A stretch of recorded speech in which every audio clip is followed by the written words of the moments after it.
Hello friends, welcome back to my YouTube channel. तो आज इस वीडियो में हम बात करेंगे कि जो आपकी बीएड फर्स्ट ईयर में आपकी जो एक्टिविटीज़ मिलती है आपको स्टूडेंट इंटर्नशिप प्रोग्राम के द्वारा, तो उसके अंदर आपको क्या क्या असाइनमेंट आपको करने होते हैं। तो जितने भी आपके सब्जेक्ट्स होते हैं फर्स्ट ईयर के अंदर, वो हर एक सब्जेक्ट टीचर आपको कोई ना कोई एक एक्टिविटी देती है जो आपको अपने स्कूल में जाके परफॉर्म करनी होती है। तो जो सबसे पहली एक्टिविटी है हमारे पास, ये है हमारी चाइल्डहुड एंड ग्रोइंग अप की, जिसके अंदर क्वेश्चन है हमारा observation of children during their play time in a school and prepare a report. तो इसके अंदर आपने क्या करना है, इसके अंदर सबसे पहले आपने लिखना है कि प्ले होता क्या है, उसके बाद टाइप ऑफ प्ले क्या होते हैं, जैसे टीचर गाइडेड प्ले और चाइल्ड इनिशिएटेड प्ले, जिसमें बच्चा टीचर की निगरानी में खेलता है और एक में बच्चा अपने हिसाब से खेलता है। इसके बाद आपने यहाँ पे लिखना है अबाउट प्लेग्राउंड, कि जो आपको स्कूल मिला है वहाँ का प्लेग्राउंड कैसा है, उसका एरिया कितना है, वहाँ पे कौन कौन सी फैसिलिटीज़ है, क्या बच्चे वहाँ पे अच्छी तरीके से खेल पाते हैं, क्या बच्चों को प्रॉपर रिसोर्सेज वहाँ पे मिल रहे हैं, फैसिलिटीज़ उनको मिल रही है, वो सब कुछ आपने यहाँ पे लिखना है। इसके बाद यहाँ पे लिखना है फैसिलिटीज़ कौन कौन सी स्कूल प्रोवाइड कराता है वहाँ पे बच्चों के लिए, क्या सैनिटेशन फैसिलिटी है ग्राउंड के अंदर, वाटर फैसिलिटी है, स्पोर्ट्स रूम है, मेडिकल एड है, प्रॉपर ग्राउंड है, सब कुछ है, वो चीज़ें आपने यहाँ पे लिखनी है। उसके बाद आपने लिखना है ड्यूरेशन ऑफ गेम क्या है वहाँ पे, जैसे कि लंच ब्रेक कितनी देर का होता है, बच्चे लंच ब्रेक में भी खेलते हैं क्योंकि, और उसके बाद जो गेम पीरियड होता है उसकी ड्यूरेशन क्या है। इसके बाद यहाँ पे लिखना है आपने कि जो बच्चा है वो खेलने से कैसे कैसे अपने अंदर स्किल्स या क्वालिटीज़ डेवलप करता है। तो यहाँ पे बच्चे के अंदर क्या क्या क्वालिटीज़ डेवलप होती है, confidence, self esteem, interaction, social skill, Reliance, curiosity, coping with challenging situations, जो जो यहाँ पे क्वालिटीज़ बच्चे के अंदर डेवलप होती है वो सब कुछ आपने यहाँ पे लिखनी है।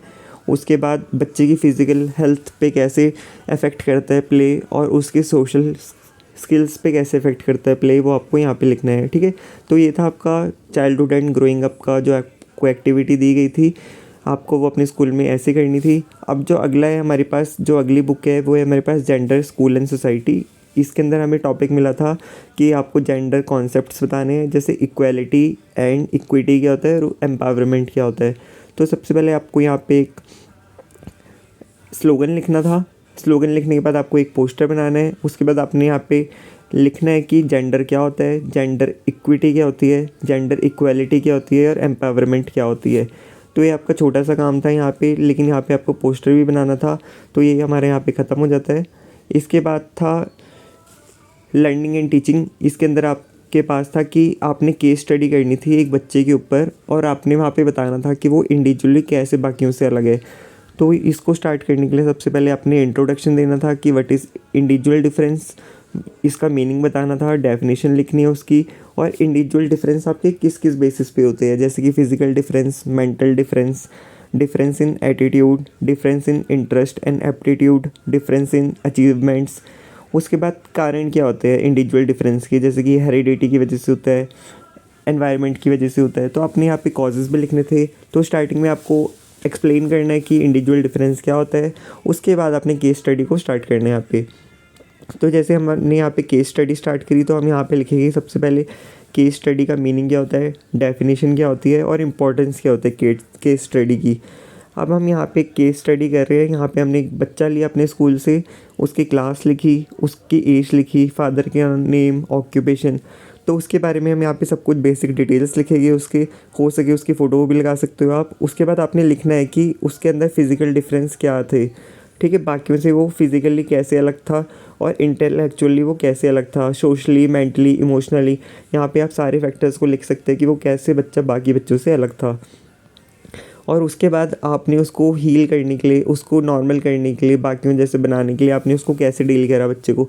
तो आपने यहाँ पे लिखना है कि आपकी इंटर्नशिप के दौरान आपने उसके साथ क्या कैसा बिहेव रखा, कैसे आपने उसको डील करा, वो सब कुछ आपने यहाँ लिखना है, how I deal with child.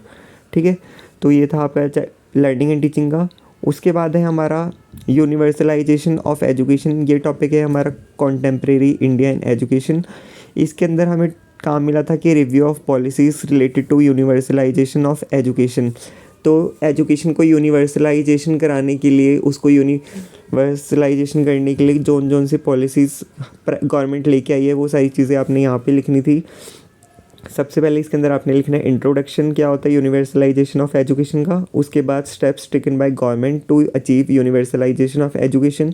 तो यहाँ पे जितने भी इनके मिशंस है, जितनी भी स्कीम्स है, वो सारी आपने यहाँ पे लिखनी है। उसके बाद आपको यहाँ पे इनको एक्सप्लेन करना है कि क्या क्या प्रॉब्लम आ रही है, क्या क्या चैलेंजेस आते हैं एजुकेशन को यूनिवर्सलाइजेशन कराने में। उसके बाद स्टेप्स कौन कौन से लिए गए, DPEP हो गया, district primary education programme, national literary mission, non formal education, mid day meal scheme, Rashtriya Madhyamik Shiksha Abhiyan, Sarva Shiksha Abhiyan, inclusive education of the disabled at secondary stage, Samagra Shiksha. तो ऐसे आपने यहाँ पे सब कुछ लिखना है। उसके बाद आपने लास्ट में देनी कंक्लूजन कि गवर्नमेंट के ये इनिशिएटिव्स थे एजुकेशन को यूनिवर्सलाइजेशन कराने के लिए, और आपका स्कूल इसके अंदर से कौन कौन से प्रोग्राम्स, कौन कौन से मिशंस को एक्सेस कर रहे हैं, कौन कौन यूज़ कर रहे हैं उनको, और कौन कौन से को नहीं कर रहा, और क्या वो कर सकते हैं सुधार, वो चीज़ आपने यहाँ पे कंक्लूजन में लिखनी है। इसके बाद है हमारा understanding discipline and school subjects. इसके अंदर आपके पास जो आपको क्वेश्चन मिला था वो था critically analysis of a curriculum syllabus of a particular school subject. इसके अंदर आपने करिकुलम या सिलेबस को एनालिसिस करना था, उसका पूरा का पूरा आपने क्या करना था, जिस्ट लिखना है यहाँ पे कि वहाँ का करिकुलम कैसा है, उसका प्रॉपर डीप एनालिसिस करना है, क्रिटिकल एनालिसिस। तो यहाँ पे आपको लिखना है सबसे पहले करिकुलम का इंट्रोडक्शन, उसका मीनिंग। उसके बाद आपने सिलेबस का इंट्रोडक्शन लिखना है और उसका मीनिंग लिखना है। और जो गुड सिलेबस होता है, एक अच्छा सिलेबस होता है, वो किस किस से मिल के बना होता है, गुड सिलेबस कंप्राइजेज ऑफ, वो लिखना है आपने। उसके बाद आपने क्या करना है, आपने एक बुक लेनी है। जैसे कि यहाँ पे हमने लिए क्लास 6 की सोशल साइंस की बुक लिए, तो सोशल साइंस की उनकी 3 बुक थी, history, geography, civics and economics की। तो यहाँ पे आपने सब कुछ लिखना है कि बुक्स 3 थी, इतने चैप्टर्स में बटी हुई थी, इतने पार्ट्स में बटी हुई थी, प्रॉपर डायग्राम था उसके अंदर, चैप्टर को एकदम सीक्वेंस में बांटा गया था बच्चों की प्रीवियस नॉलेज को चेक करते हुए। तो यहाँ पे आपने सब कुछ लिखना है। आपने जब एनालिसिस करा सिलेबस का तो आपको कैसा लगा, क्या वो स्टूडेंट की डिफ़िकल्टी लेवल से मेंटेन करता है या नहीं करता, क्या वो स्टूडेंट की नॉलेज से कोप अप कर पाता है या नहीं कर पाता। उसके बाद आपने कंक्लूजन लिखना था यहाँ पे कि आपको कैसा लगा वहाँ का करिकुलम। इसके बाद है आपके पास लैंग्वेज अक्रॉस द करिकुलम। इसमें डायग्नोस्टिक टेस्ट और रेमेडियल टीचिंग के बारे में आपने लिखना था, और बच्चों का आपने टेस्ट कंडक्ट कराना था। उसके बाद आपने क्या करना था, वहाँ पे देखना था कि किन किन बच्चों को रेमेडियल टीचिंग की ज़रूरत है। ठीक है, तो यहाँ पे आपने लिखना है डायग्नोस्टिक टेस्ट क्या होता है, उसके इंट्रोडक्शन, उसकी मीनिंग, उसके बाद डेफिनेशन, ऑब्जेक्टिव।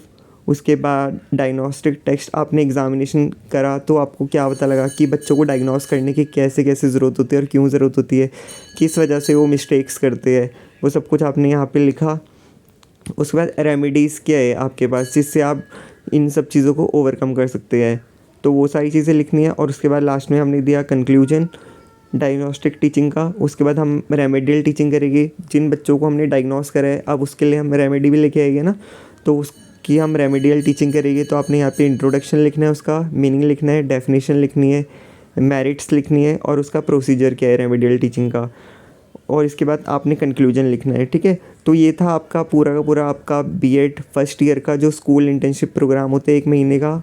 उसके दौरान जो आपको आपके सिलेबस या करिकुलम के अंदर एक्टिविटीज़ दी हुई है हर सब्जेक्ट की, वो आपको कैसे करनी है और क्या क्या उसके अंदर करना होता है, उसको कैसे बनाते हैं। तो इस फाइल को हम बहुत सिंपल रखते हैं, ज़्यादा इतना डेकोरेट नहीं करते। इसके अंदर आप फ़ोटोज़ लगाएंगे, अभी जैसे बच्चे की फ़ोटो लगाई थी हमने, वैसे आप यहाँ पे स्कूल ग्राउंड की, और बाकी जो जो आपसे यहाँ पे क्वेश्चन पूछे गए, अगर आप यहाँ पे फ्लो चार्ट, डायग्राम, फ़ोटोज़ लगाना चाहते हो तो आप वो फ़ोटोज़ लगा सकते हो। तो आई होप आपको इस वीडियो के ज़रिए समझ में आया होगा कि आपने अपना बीएड फर्स्ट ईयर का स्कूल इंटर्नशिप प्रोग्राम एक्टिविटीज़ कैसे करनी है। तो please like, share and subscribe my channel. मिलते हैं अगली वीडियो में एक नए कंटेंट के साथ।